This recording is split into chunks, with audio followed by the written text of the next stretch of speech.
आज आम Baleshwar municipality 21 number ward बुलूचु घरे घरे कार्यक्रम आम शंख कार्यक्रम करुचु आम यही अंचल पहुँचलु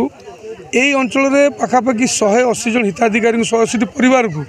माननीय मुख्यमंत्री जगह मिशन जगह जोगी जो प्रतिक्रिया अच्छी जे आम मुंडे छात जी खंडे देती जगह दी जाइए परिचय दी देती आम हाथ जीवन सारा छाड़ू ना आम तो कौन आम परिवार लोक भी जीवन सारा हाथ छाड़ू ना आज देखो एत गरम सकाशे समस्त परिवार लोक मैंने आज जोड़ी से कहते आप प्रचार कर आवश्यक नहीं आम नवीन प्रचार करूँ आम द्वारा उपकृत होचु ये हूँ भल पाइबा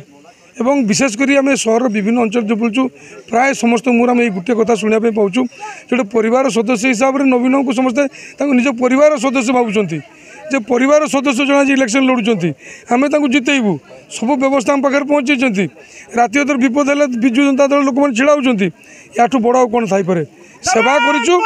आशीर्वाद निश्चित भाव में पाइबू। प्रिय मुख्यमंत्री नवीन पट्टनायक जो कथा देते से कथा रखिंट आमर प्रिय विधायक टुकुना भाई स्वरूप दास सी भी बहुत माने समस्त दुख सुखर छिड़ा होती तेणु समस्ते टुकुना भाई लगी टुकुना भाई ही आमर विधायक हे लेखाश्री एमएलए एमपी दुईटा